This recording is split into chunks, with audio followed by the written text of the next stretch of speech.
Good afternoon. We are fortunate to have back Dr. Leslie Desmangles, an anthropologist, retired professor from Trinity College. Last time we interviewed him at the Sara show, we had to end the interview because time was up. But we were talking about the phenomenon of zombification in Haiti and his book, and we did not have a chance to elaborate on that. So today we are back. So Dr. Leslie can tell us more about zombification and the research that Dr. Wade Davis, yeah, did in Haiti and his opinions about it. Well, this the whole notion of zombification or creating zombies is something that's been part of the Haitian mythology for a very long time. And there are lots of folk stories. Even when I grew up in Haiti, I remember people telling stories about zombies and dead people walking around and so on. But nothing of that has actually been proven. And the work that was finally done was done by, as you mentioned, somebody called Wade Davis, who was a graduate student at MIT. And he went to Haiti to do the work and to do some research and to write about zombies. And he wrote a book that was later on turned into a film, The Serpent and the Rainbow. Actually, he's the one who wrote the book. A very scary movie, I might say. Yeah, but the book is different, actually. The movie is different from the book completely. Okay. Because West Haven is the one who did the movie, and then he added all sorts of things in there that were not part of the book. But Wade Davis's thesis, PhD thesis, was actually called Passage of Darkness. And that's a more or less serious book, although I have some objections about it. But this is essentially what he is saying.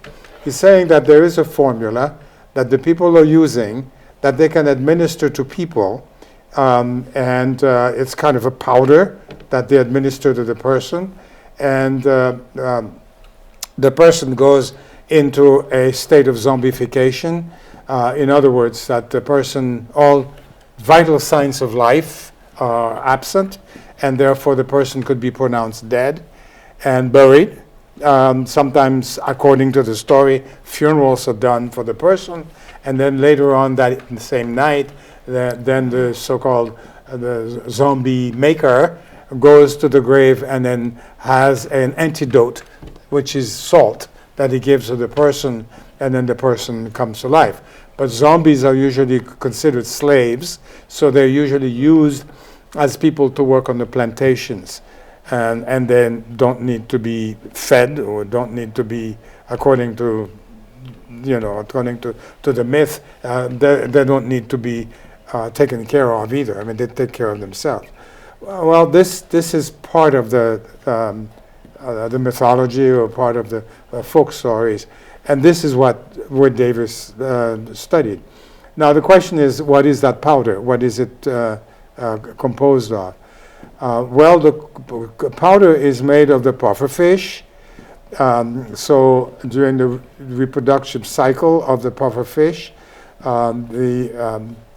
the animal itself is used, and then it turned into a powder. I don't know exactly how it's done, but that's the powder then that's administered to the person that creates a zombie. Now, I have some objections. I always had some objections about that. First objections about Wade Davis, whom I know very well. He and I have discussed this, in fact, so I'm not saying anything against him at this point. But the fact is that when he did his research, he was only in Haiti for a very, very short time, maybe 2 weeks or 3 weeks or something like that, and then didn't know the language.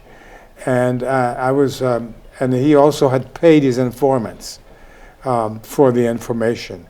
In one case, he had given $4,000 to an informer. Well, these people are very poor, and if you're willing to shell out $4,000, they're going to tell anything that they wish to tell you. So I had some questions about the research that he had done, the quality of the research, and also the fact that he didn't know the language and had to go through a translator who might have told him just about anything he wanted to. But then he went and wrote his thesis, and then later on wrote a book derived, called The Serpent and the Rainbow, derived from the book Passage of Darkness. So he and I have discussed this, but I mean, he disagreed, and I disagreed with him. So, but What did he disagree about? well, because he said he was able to get the information that he needed. Did to he write get his it thesis. from the voodoo priests, the people who Well, have he got turned it- others into zombies before? Yes, he got it from the so-called zombie maker, the person who actually created the zombie. Only one person? Because I would have thought that he would have spoken to many zombie makers, as you call them, and then meet the zombies, No, and he then only get them spoke- tested. He only studied one case. Wow. But there were other cases that came after that which gained popularity and were covered by a number of articles written not only in the United States but also in England and other places. I'm surprised that his thesis was accepted by a well-renowned university. Because Well, usually- I don't want to comment on that, but I just simply say that because of this book, there were a lot of research that followed, and the research was all the research has been done has been inconclusive, completely inconclusive. Is that because there is element of mysticism? No, the reason is it was the research was really scientific. I mean, there was some years ago an article that appeared in a medical journal called The Lancet in England. I mean, this is a very serious medical journal. And this article pointed out that there was one young woman who suddenly lived in Artibonite, which is closer to the center of Haiti. And she had been missing for a very long time. Her name, actually, I never knew her name, but she was referred to as Tifam. And Tifam appeared one day in the village, and one woman came and said, "Oh yes, we know who she is. She's my cousin." And so the scientist who did the study in the Lancet actually took DNA samples from these people, and she was not related to any of the people in the village, although the people said that they recognized her and knew who she was, and several people had said that she was a relative of theirs, but in effect she was not at all, at least not according to the DNA tests that were conducted. And that was reported in the Lancet, in that journal. Could that be after they give the powder, your DNA changes, or No, because well, if- this yeah. woman apparently was already a zombie that had been raised, Okay. and then so she was working, as a worker in a field outside of town, at some distance away, in fact, out in the south, and had found her way back to the village. And she was welcome, and people opened their arms and welcomed her to the village. And this one woman, an older woman, actually said that she had been her cousin or her sister, or that they were related, but it turned out through DNA tests that they were not related at all. Yeah, because I would have thought, I don't know, since this is not something that can be explained scientifically, Right. maybe once you are dead, buried, and then come back to life, you come back a different person. I mean, spiritually speaking, maybe you could explain it, maybe not scientifically, because I'm No. sure that... No, Sarah, no. But the fact of the matter is that I do have to say one thing, that the scientific community in the United States was very interested in this powder.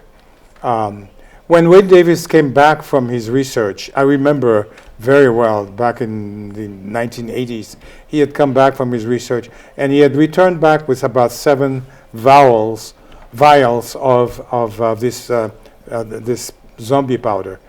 And he had left them with one of them with a person who studies such things in the Downstate Medical Center. I mean, this was a scientist, a Japanese scientist whom I knew, Dr. Kao. And Dr. Kao had done a study of these vials, and he had found almost no evidence of any chemical in any of these vials that would have caused or created zombies. None at all. Because I remember one night I was sitting at home, Dr. Kao called me one evening and said, "Leslie, this is not There's nothing in there, no chemical, nothing that would cause that. That would cause such a state of being. But let me say, the medical science in the United States, some scientists were very interested in this in this chemical, and they did do some serious studies of that, and I followed that. And because the point was what they wanted to do, would it be possible to use it for example, delivery? A woman who's delivering a baby would then be administered this chemical, and she would not feel anything, but yet at the same time she would respond to orders from the doctor. Oh, okay. So this was one of the things that one of the medical usage that the medical science was thinking about. The other is also some forms of brain surgery, where you could open the cranium, and by tapping on certain parts, and there would be a particular response on the person, but the person would not. But in any case, as it turns out, none of this could pan out, and they just discovered that they couldn't use it because the substance itself was not something that could be used, because there's nothing in that substance that would create the stage of the stage of zombification. But how do you reconcile science with spirituality and voodoo or miracles? Maybe, the people who practice voodoo, they have some words that they pronounce, some magic words that, as a scientist, you may not be able to explain it, but, maybe it's not just the powder. Maybe it has something that we don't understand. I think I have to be respectful to the believer and say that the believer has some reverence toward this powder, and I have to respect that. But for myself, I depend on the scientific aspect of this. Yeah. And there is nothing in there that would create that state. I do have my own notion of what this whole thing is about zombification. I think there is nothing spiritual about it. I think the creation and the stories about zombies come directly from the culture. Okay. And they come, from the society, I should say. Let me put it this way. There are some parts of Haiti where there is no police. Yes. There is no judicial system. These places are very, very isolated. And so the people have to discover certain kinds of judicial and police structures by which things have to function. And they have to find a way of punishing those who commit infractions. So if a person living in one of those isolated communities does something wrong, then the person is threatened to be turned into a zombie. Okay. And for Haitians, zombification is worse than being a slave, or it is equal to being a slave. And the history of Haiti, of course, is slavery. Yes. And that the Haitians had to fight again to deliver themselves from slavery in the War of Independence from 1791 to 1804. So no Haitian wants to go back to that state when their ancestors fought to deliver themselves from that. So that's one of the things. The other thing that I discovered in my own research in Haiti is that in these isolated communities, very often a farmer has a piece of land that produces a fair amount of, say, carrots or vegetables of some type. And then down the street, somebody is not doing too well, but the person down the street is a person who has children, and many children. And the person who has plenty of carrots probably doesn't have that many children. So the elders in the community come to the person who has the carrots and says, you have to share your carrots with Mr. X who lives down the street. And if he refuses, then someone will come at night while he's asleep and pull the carrots out of his garden and give them to this other person. And of course, when he gets up in the morning, he looks at the garden, he says those things have been toppled over, and he would say, well, what happened to the garden? And sure enough, that somebody would say, well, the zombies came and got these carrots at night and gave it to Mr. X. So these are purely social issues and economic as well, but social, you might say, guards that have been erected to ensure the proper functioning of a society. And since a society cannot function on a judicial system, since it's so isolated, it has to depend primarily on folk tales. So you don't believe in magic? No. No. Wow. Yeah. Or sorcery, no. No. You don't believe that someone can be sick and go to a voodoo priest or priestess and get healed? Oh, no, but that's different. Because I think a lot of priests have a very significant and important knowledge of the fauna, of leaves, plants. Okay. And because of that, and a lot of these plants sometimes have medicinal value. So these people know about that. There's no question about it. And in fact, a lot of the modern medicine that we use, the ideas themselves have come from plants, and the fact that a lot of ethnobotanists, which by the way Wade Davis is an ethnobotanist, have studied the nature of these different plants and looked at the effect of the medicinal effect of these plants, and then they were actually made artificially in a lab in the scientific world, but by the pharmaceutical company. But a lot of these people in Haiti know quite a bit about leaves and about the fauna, and they've used them quite efficiently. But there's nothing that's magic there. It's just that the leaves. What about people who get possessed by spirits? Do you think that there is a relationship between possession and multiple personalities? No. No, so that's how not. do you explain I that? I did an article with a psychologist about that, which we published back in the 1990s, specifically about that, or maybe it was the year 2000. But possession, the spirit possession, is not the same than multiple personality. Because primarily, I'm not a psychologist, I wrote only the section on religion, and he did the section on psychology. Okay. But the fact of the matter is that the person has multiple personality. That particular condition can be very dysfunctional in a person's life, whereas possession is not. Possession is regarded as a very high spiritual achievement by the community and by the person, and usually the person benefits from that experience.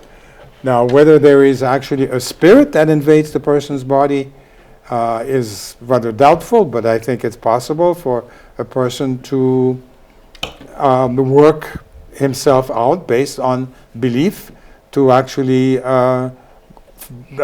experience, let's call it an altered state of consciousness. Become a totally different person. Yes, of course. Speaking different languages that, do you think that has to do with some genetic memory or something? No.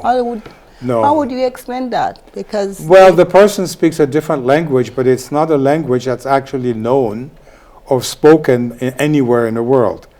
There have been some studies that I've made of this language spoken by people who are possessed or in an altered state of consciousness. And a lot of the study was actually done right here in Hartford at the Hartford Seminary. And the same thing happens also with Pentecostals who speak in tongues. And so the question was, are they actually speaking a language? And the answer is yes. But is this a language that is known and a language that is actually spoken somewhere? And the answer is no. But it's a language that sounds like a language that in fact that it could be a spoken language. And what has been found through this research is that these people who speak this language, when they are possessed, they are imitating a language that they've heard before. Oh, really? So in the Pentecostal tradition, for example, people will say, would be identified as speaking Japanese. But it sounds like Japanese, but it is not Japanese. And it's a language, and in fact, that the person might have heard before. Japanese. Even the people who speak in tongues that you're talking about, And you were talking about the Pentecostal. Right. So they imitate, sounds or languages they have heard They imitate before? the sound of a language that they've heard before. On TV or Well, where? not so much in TV, but in their religious services, wherever that's going to be. But they're not speaking the actual language. It could be Arabic, and it could be all sorts of other languages, but these are not. Usually, very often, it's Hebrew. But they've heard words, Hebrew words before, so they can imitate those sounds of those words. But the words themselves, the vocalizations don't really have any actual. They have significance from a religious point of view, because people who hear them hear something that means something to them. But in effect, this is not actually a spoken language in some part of the world. I wanted to ask you about God and evil. I mean, you are a very religious person. So do you believe in God and evil? Do you believe that someone can be possessed by an evil spirit? How do you explain the phenomenon of exorcism that the priest perform sometimes to get rid of people who are possessed by the devil? Well, there are What's different. There are different types. I mean, spirit possession is not necessarily being possessed by an evil spirit. Okay. It can What's be. the difference? Well, it can be. One is evil, the other one is not necessarily evil. So, these are two forms of altered states of consciousness. One is very dysfunctional because it's causing harm to the person, to the subject. Whereas the other one, which is supposedly a person who's possessed with a good spirit, is very functional in the person's life. So that's the difference between the two. But both of them are, in fact, altered states of consciousness. I mean, what's the difference between altered state of consciousness and spirit? Well, that has to do with the language that is used to describe the experience. A religious person will refer to as spirit possession. A person who is studying it from an academic point of view or a scientific point of view would look at it only as an altered state of consciousness. I mean, the person who's possessed by a spirit that can harm him or her, would you say that that person is mentally disturbed? No. No, what's the difference? Well, a person who is schizophrenic would obviously be a psychological or psychiatric problem. But people who go through an altered state of consciousness, particularly in so-called spirit possession in a voodoo meeting or in a religious meeting, the person is not mentally disturbed.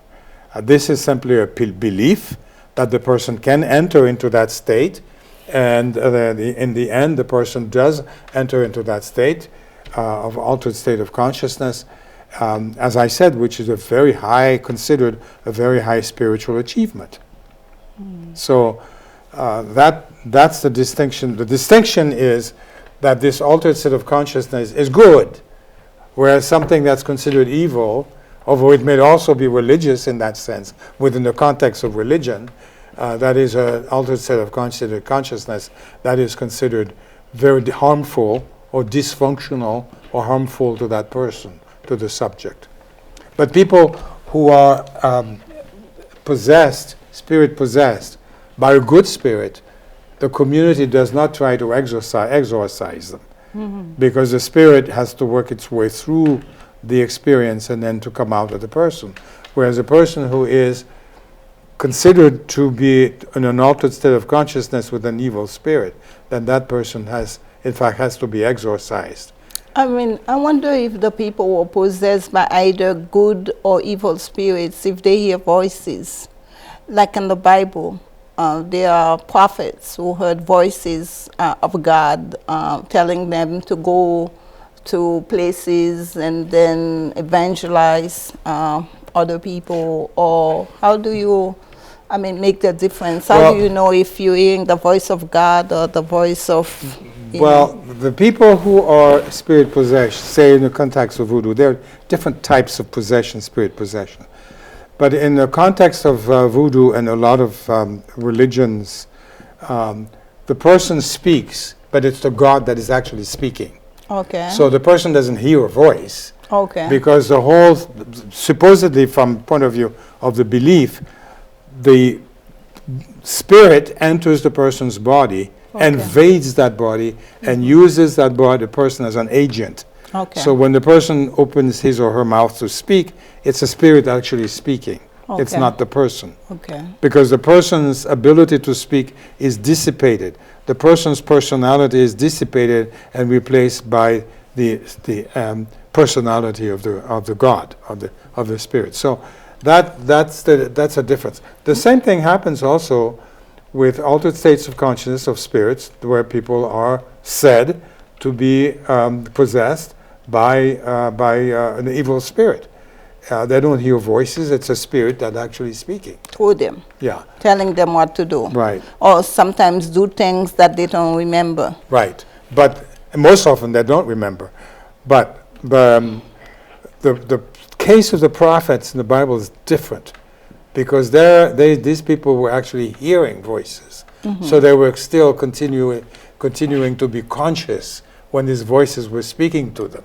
Mm-hmm. Whereas a person who's in an altered state of consciousness, and the person whose body is being invaded by the spirits, is no longer there, no longer here. The person becomes unconscious. Okay. And the personality of the person becomes dissipated, is removed and replaced by that personality of the spirit.